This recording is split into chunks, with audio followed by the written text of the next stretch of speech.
तो नमस्कार, आदाब, गुड इवनिंग, सत श्री अकाल। फिर से एपिसोड पे आप तमाम लोग का स्वागत है। उम्मीद करते हैं आप लोग अच्छे अपना ख्याल रख रहे होंगे। दोस्तों, आज की जो कहानी है वो साल 2017 के भीतर राजस्थान प्रदेश के भीतर एक जिला लगता है, बांसवाड़ा जिला।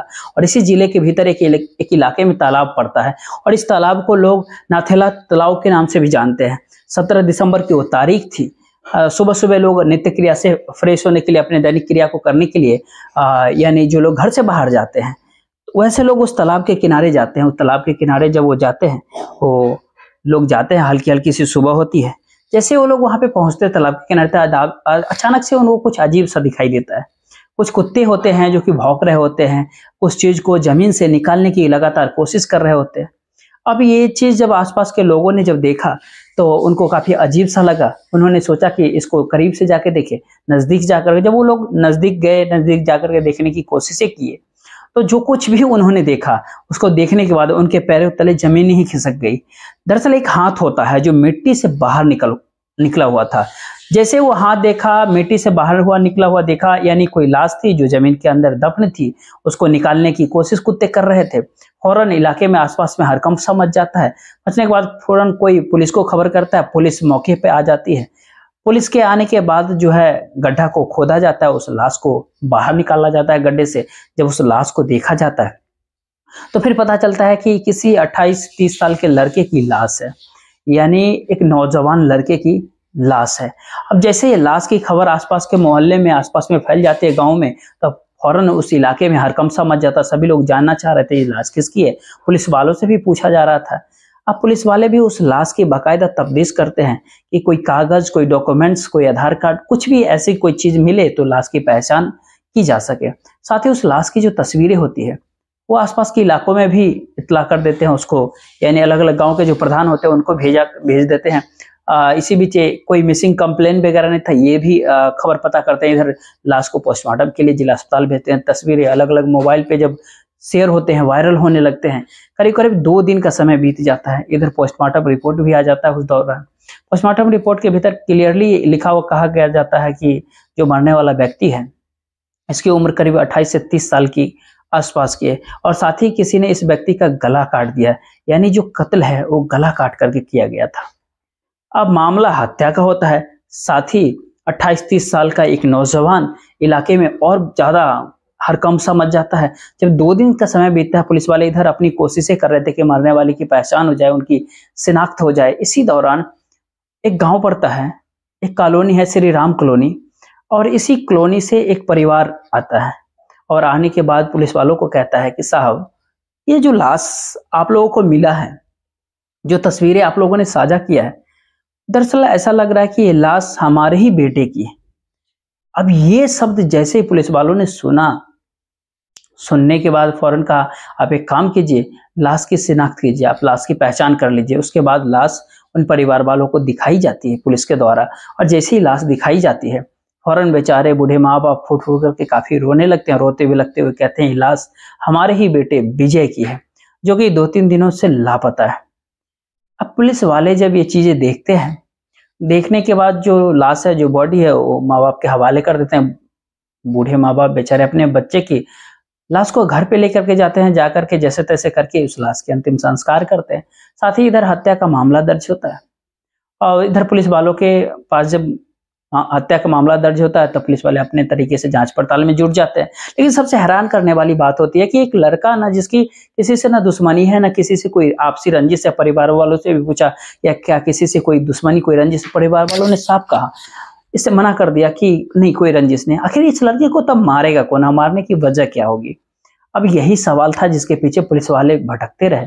तमाम तरह की जांच पड़ताल कर लिया, तमाम तरह के तफ्तीशें कर ली पुलिस वालों ने। गांव वालों से भी उन्होंने पूछा, आसपास के लोगों से भी पूछा पुलिस वालों ने, लेकिन ना ही कहीं से कोई सबूत मिला, ना ही कोई सुराग मिला। क्राइम सीन को बाकायदा देखा, चेक किया अच्छे से, वहां से भी कोई जानकारी अच्छे से नहीं मिल पाती है। पुलिस वाले अपने तरीके से तमाम कोशिशें लगातार करते रहे, तमाम तरह की जांच पड़ताल करते रहे। लेकिन चाहे जितनी जांच पड़ताल पुलिस वाले कर ले, पुलिस वालों के जो हाथ थे वो हरदम खाली मिलता था। ना कोई सबूत, ना कोई सुराग, ना कोई ऐसी चीजें, ना कोई एविडेंस। अब क्या करे पुलिस वाले? बहरहाल जब पुलिस वालों को कहीं से कुछ सबूत, कहीं से कुछ भी क्लू जब नहीं मिलता है, तब उन्होंने अपनी सबसे पुराना हथियार अपनाया। उन्होंने सोचा क्यों ना पुलिस वाले जो हैं, अगर गांव में फैल जाए और गांव के जो लोग हैं उनको अपने भरोसे में ले लें और उनसे इस बारे में कुछ पूछताछ करें तो हो सकता है कि कुछ बात इससे निकल जाए। लिहाजा पुलिस वालों ने जब ये तरकीब अपनाई और आसपास के लोगों को जब भरोसा जीत लिया, तब आसपास के लोगों ने एक खबर दिया पुलिस वालों को, और इस खबर के हिसाब से जो मरने वाला व्यक्ति था जिसका नाम होता है विजय, उसका एक महिला से संबंध होता है, दैहिक संबंध होता है।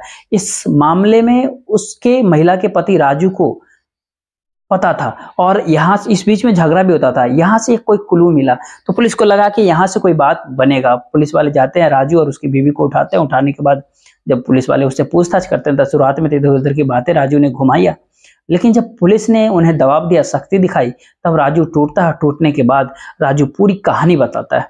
दरअसल जो राजू होता है वो मूल रूप से कुवैत के भीतर काम करता था। अब पति बाहर, बीवी घर पे अकेले। इसी दौरान उस घर पे विजय का भी आना जाना होता है। अकेलेपन में जब बीवी को जो परेशान किया अकेलेपन, तो राजू के बीच, यानी राजू की बीवी और विजय के बीच कहीं ना कहीं नजदीकियां बन गई और नजदीकियां बढ़ते बढ़ते आगे बढ़ी और समय के साथ दोनों एक दूसरे से मिलने जुलने लगे, एक दूसरे के साथ नाजायज संबंध में आ गए। लेकिन इसी दौरान अभी कुछ महीने पहले, यानी साल 2017 के भीतर जब ये घटना घटित हुई थी, उससे कुछ महीने पहले जो राजू है वो अपने घर पे आता है। आने के बाद जब उसको ऐसा खबर लगता है कि आसपास के लोगों से तुम्हारी बीवी का किसी से प्यार है, अफेयर है, संबंध है, तो काफी नाराज होता है। नाराज होने के बाद अपनी बीवी को डांटा फटकारा, और जब बीवी को डांटा फटकारता है तो बीवी को भी अपनी गलती का एहसास हो जाता है।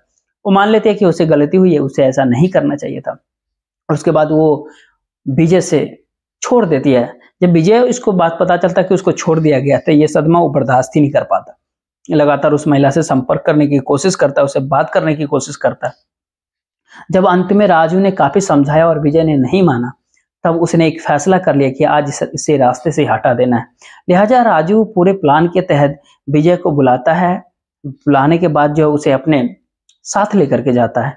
जाने के बाद उसका कत्ल कर देता है। कत्ल करने के बाद लाश को जो है किसी नाथेला तालाब के पास, उसी नाथेला तालाब के पास दफन कर देता है मिट्टी के अंदर, और फिर वहां से वो चला जाता है। लेकिन जल्दबाजी और हड़बड़ाहट में उसने मिट्टी साफ से अच्छे से दबाई नहीं थी, जिस कारण से कुत्तों को जब एक लाश की खुशबू मिल गई तो फिर कुत्ते उस मिट्टी को खोदने लगे और एक हाथ बाहर निकाल लेते हैं, और उस हाथ की वजह से ही ये पूरा मामला सुलझा।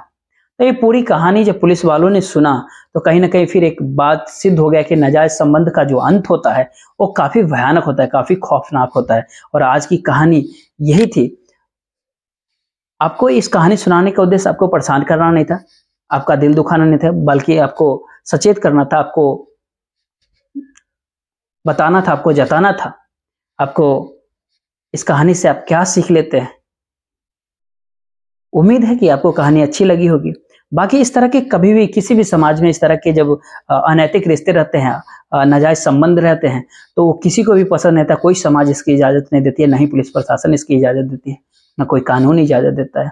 तो इस तरह के अपराध से बचे और इस तरह के कोई कानून को अपने हाथों में न ले। इस तरह के अगर कुछ भी ऐसा मामला होता है तो अदालत में जाए, कानून है इसके लिए। लेकिन खुद ही दंडित कर देना, किसी को मौत के घाट उतार देना, ये कहीं ना कहीं गलत है, जो कि हमारे समाज में आए दिन इस तरह के खबरें आते रहते हैं। हम इस खबर को आपके सामने लेकर के आते रहते हैं। बाकी आप क्या सोचते हैं इस तरह की खबर के बारे में, आप अपनी राय जरूर दीजिएगा।